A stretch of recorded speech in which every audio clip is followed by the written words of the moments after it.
इस वक्त बड़ी खबर आ रही है। नोएडा में इनकम टैक्स की रेड पड़ी है। काउंटी ग्रुप पर इनकम टैक्स की रेड हुई है। काउंटी ग्रुप से जुड़ी हुई ये बड़ी खबर है। कंस्ट्रक्शन कंपनी है काउंटी ग्रुप, जिस पर यह रेड हुई है। रेड में नोएडा यूनिट की 30 टीमें शामिल हैं। सेल्स कंपनी के जरिए हेरा फेरी का आरोप है।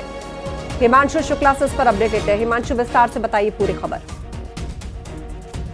आपको बता दें, काउंटी ग्रुप और उससे जुड़ी कंस्ट्रक्शन कंपनी पर आईटी का ये सर्च अभियान जारी है। नोएडा की 30 टीमें लगी हुई हैं और न सिर्फ नोएडा बल्कि पश्चिमी यूपी में जहां जहां भी इस काउंटी ग्रुप और इससे जुड़ी कंस्ट्रक्शन कंपनी के ऑफिसर्स हैं और ऑफिसर रहते हैं, इससे जुड़े कर्मचारी और अधिकारी रहते हैं, चीफ फाइनेंशियल ऑफिसर रहते हैं, इन पर भी सर्च अभियान जारी है। आपको बता दें, आरोप बहुत ज्यादा है। बताया जा रहा है कि कैश में पूरी तरीके से ट्रांजैक्शन हो रहा था, कंपनी बना के पैसे की हेराफेरी की जा रही थी और अब इन्हीं सब को लेकर डॉक्यूमेंटेशन खंगाले जा रहे हैं। साथ ही जो डिजिटल एविडेंस है वो भी देखे जा रहे हैं और तमाम जो कैश का लेन देन है वो भी चेक किया जा रहा है कि किस तरीके से ये बायर से कैश पैसा करते थे और उसके बाद फ्लैट को बुक किया करते थे। यानी जो कच्चा पक्के का खेल है उसको उजागर करने की शिकायत मिली थी और इसी क्रम में जो है आईटी का ये सर्च अभियान जारी है। और न सिर्फ नोएडा, ग्रेटर नोएडा, बल्कि पश्चिमी यूपी में जहां जहां भी ये प्रोजेक्ट्स है काउंटी ग्रुप के, वहां पर ये रेड की जा रही है। जी बिल्कुल, नोएडा में इनकम टैक्स की ये रेड पड़ी है। आप नजर बनाए रखिए। जानकारी के लिए शुक्रिया आपका।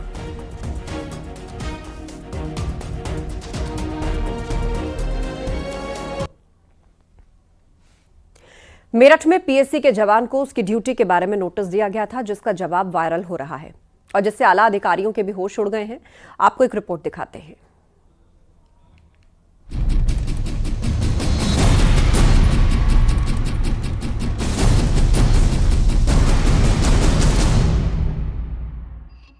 पति पत्नी के बीच अक्सर विवाद देखने सुनने में आ जाते हैं। मेरठ से भी एक ऐसा ही केस सामने आया है। पीएससी के जवान के मुताबिक वो अपनी पत्नी से प्रताड़ित हैं, जिसकी वजह से वो ड्यूटी पर ध्यान नहीं दे पा रहे हैं। अब उसकी बात में कितनी सच्चाई है, ये तो वो और उसके घर वाले ही बेहतर जानेंगे। दरअसल जवान ने एक नोटिस का जवाब दिया था जो वायरल हो रहा है। मेरठ की 44वीं वाहिनी पीएससी में तैनात जवान का कहना है कि उसकी पत्नी से अनबन रहती है। दरअसल पीएससी के जवान से उसके सीनियर ने काम में लापरवाही बरतने पर नोटिस जारी कर जवाब मांगा था। ड्यूटी में लेट पहुंचने, वर्दी ठीक से नहीं पहनने और कभी कभी शेविंग समेत अनुशासनहीनता पर सवाल पूछे गए थे। इस नोटिस पर जवान ने जो जवाब दिया उससे हर कोई हक्का बक्का रह गया। जवान ने लिखा कि रात को पत्नी सपने में खून पीने आती है, वो सो नहीं पाता, जिसकी वजह से वक्त पर ऑफिस भी नहीं पहुंच पाता। वो अपने जीवन से दुखी है। जवान ने लिखा कि उसकी जीने की शक्ति खत्म हो चुकी है, वो प्रभु शरण में जाना चाहता है। मेरठ में एक पीएससी के लापरवाह जवान से जब स्पष्टीकरण मांगा तो उसने ऐसा जवाब लिख दिया कि अधिकारियों के होश फट्टा हो गए। उसने लिखा कि मेरा बिना पत्नी से विवाद चल रहा है और मेरी पत्नी सपनों में आती है और मुझे डराती है। मैं नौकरी करने में असक्षम हूँ और मुझे प्रभु के चरणों में जाने का रास्ता बताया जाए। जवान कहीं डिप्रेशन में तो नहीं है, इसके लिए काउंसलिंग पर विचार हो रहा है। बहरहाल मामले की हकीकत जांच के बाद ही सामने आ पाएगी। उस जवान को डिटेक्ट करके उसकी काउंसलिंग कराने का प्रोसेस किया जा रहा है।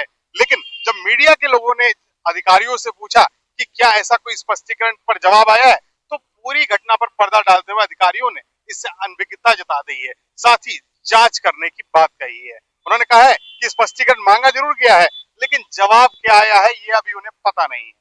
कैमरामैन शिव सुदन के साथ न्यूज़ 18 के लिए निखिल अग्रवाल, मेरठ।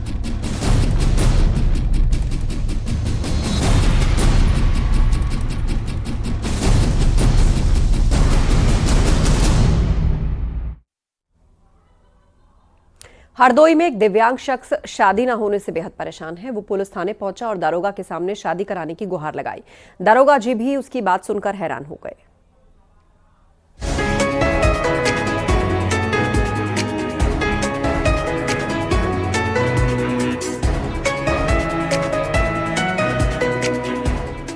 ये रिजवान खान है और इसकी उम्र 34 साल है। रिजवान पुलिस थाने के चक्कर काट रहा है। जब पुलिस को उसने अपनी परेशानी बताई तो वो भी चौंक गए। रिजवान ने पुलिस को बताया कि उसकी उम्र काफी हो चुकी है, लेकिन उसे शादी के लिए कोई लड़की नहीं मिल रही, जिससे उसका घर नहीं बस पा रहा। हरदोई के माधोगंज थाने का यह मामला है। थाने में एक दिव्यांग शख्स दाखिल हुआ। पहले तो पुलिस वालों को लगा कि वो कोई फरियाद लेकर आया होगा। पुलिस वाले उसकी शिकायत लिखने के लिए रजिस्टर खोलने लगे, लेकिन जब उसने अपनी समस्या पुलिस वालों को बताई तो उनकी भी हंसी छूट गई।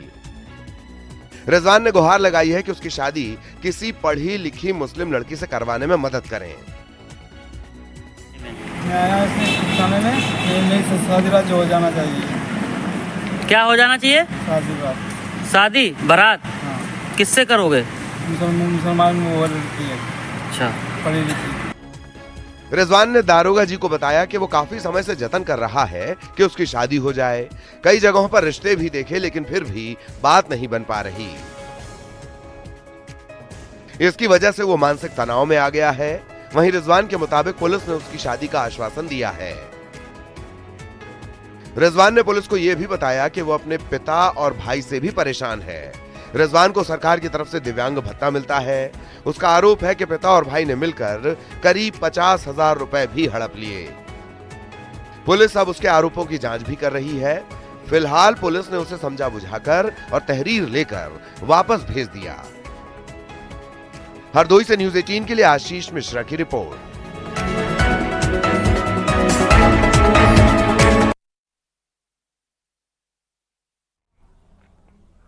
मरीज के परिवार वालों को कहा गया कि जल्दी जाओ, महंगी दवाई लेकर आओ। आपका मरीज कोमा में है, लेकिन मरीज ने खुद बाहर आकर ऐसा सबूत दिया कि अब सवाल खड़े हो रहे हैं। कोमा में कौन है?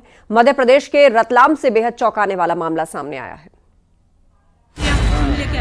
सुबह से भर्ती करवा, हमको पैसे पहले जमा करवा 20,000 रुपए। कोमा में चला गया, कोमा में गया हुआ इंसान है। महंगी दवाई का करो इंतजाम। कोमा में मरीज कैसे बचेगी जान? अस्पताल का फरमान, परिवार वाले परेशान। मरीज ने खोली अस्पताल की पोल। लूट खसोट, भरोसे पर चोट, कोमा में अस्पताल। कहते हैं किसी को थाने का, कोर्ट कचहरी का और अस्पताल का मुंह ना देखना पड़े, क्योंकि एक बार इन सब के चक्कर में पड़े, ऐसा ना हो कि घर द्वार सब बिक जाए। आखिर ऐसा क्यों कहा जाता है? तो ये तस्वीर देख लीजिए। इस मरीज की हालत देखकर क्या आपको लग रहा है ये कोमा में है? आप भी